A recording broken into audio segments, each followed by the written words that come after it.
Em nome do Pai, do Filho e do Espírito Santo. Amém. Amados irmãos e irmãs, é com muita alegria que nós estamos aqui para juntos estudar e meditar a primeira leitura que a Igreja nos apresenta para esta quinta-feira, da quinta semana do Tempo Comum. E o texto de hoje se encontra lá no primeiro livro dos Reis, capítulo 11, versículos de 4 até o 13, que nos diz assim: Quando Salomão ficou velho, suas mulheres desviaram seu coração para outros deuses. E seu coração já não pertencia inteiramente ao Senhor, seu Deus, como o do seu pai Davi. Salomão prestou culto a Astarte, deusa dos Sidônios, e a Melcom, ídolo dos Amonitas. Ele fez o que desagrada ao Senhor e não lhe foi inteiramente fiel, como seu pai Davi. Foi então que Salomão construiu um santuário para Camos, ídolo de Moabe, no monte que está defronte de Jerusalém, e para Melcom, ídolo dos Amonitas. Fez o mesmo para todas as suas mulheres estrangeiras, as quais queimavam incenso e ofereciam sacrifício aos seus deuses. Então o Senhor irritou-se contra Salomão, porque o seu coração tinha se desviado do Senhor, Deus de Israel, que lhe tinha aparecido 2 vezes e lhe proibira expressamente seguir a outros deuses. E o Senhor disse a Salomão: Já que procedeste assim e não guardaste a minha aliança, nem as leis que te prescrevi, vou tirar-te o reino e dá-lo a um de teus servos.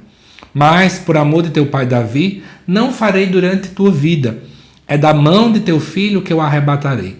Não te tirarei o reino todo, mas deixarei ao teu filho uma tribo, por consideração para com meu servo Davi, e para com Jerusalém, que escolhi. Amados irmãos e irmãs, a gente já conhece a história de Salomão. Salomão pediu a Deus sabedoria, a possibilidade de discernir entre o bem e o mal, e diante desta realidade Deus concede a ele também muita riqueza, muitas bênçãos, e ele constrói o famoso templo de Jerusalém, uma vida perfeita. Só que o problema de Salomão foi que ele começou certo, mas terminou errando. É preciso constância na nossa vida.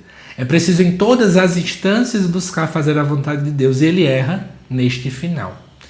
E o erro de Salomão, no final das contas, não é um grande pecado público, não é um grande escândalo.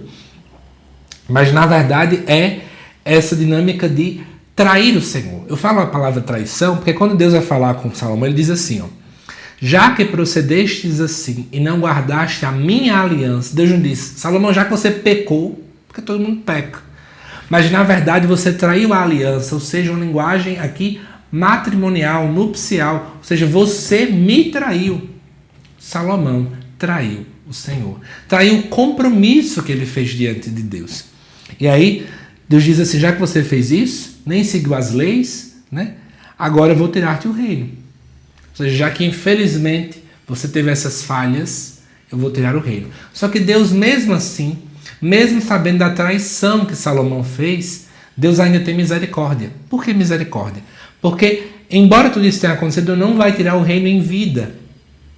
Por quê? Porque Deus é fiel à promessa que ele fez. Entenda bem isso. Deus promete algo, mas mesmo que a gente, a qual Deus prometeu alguma coisa, não faça aquilo que deve ser feito, Deus é fiel ainda às suas promessas. Porque, na verdade, Deus não se contradiz. Deus não vai trair uma palavra que ele mesmo falou. Mas aí eu acho que dentro desse texto em si, alguns pontos podem ser elencados para nós. Primeiro, será que temos traído a aliança que fizemos com o Senhor? Será que nós temos tido um real comprometimento com a aliança, com os pactos, com os compromissos que nós dizemos que temos com o Senhor? Ou será que nós vamos tudo empurrando com a barriga, traímos a Deus, traímos a sua confiança, não escutamos a sua voz, não seguimos a sua palavra? O que é que nós temos feito? Para além disso também, temos enxergado a misericórdia de Deus. Quantas e quantas vezes falhamos, damos passos errados, não escutamos a voz do Senhor, não somos guiados pela sua voz, e Deus está ali ainda de braços abertos para nos amar. Mas, irmãos e irmãs, temos um Deus que mesmo quando a gente erra, faz tudo errado, ele ainda continua a nos ouvir, ele continua a nos amar. Que nós possamos buscar trair menos o Senhor. Ele enviou o seu único filho como aliança também para cada um de nós. Que nós possamos não trair esse amor. Que Deus te abençoe, amado irmão, amada irmã. Te aguardo daqui a pouco às 7 da noite para o estudo do Evangelho também desta quinta-feira. Até mais.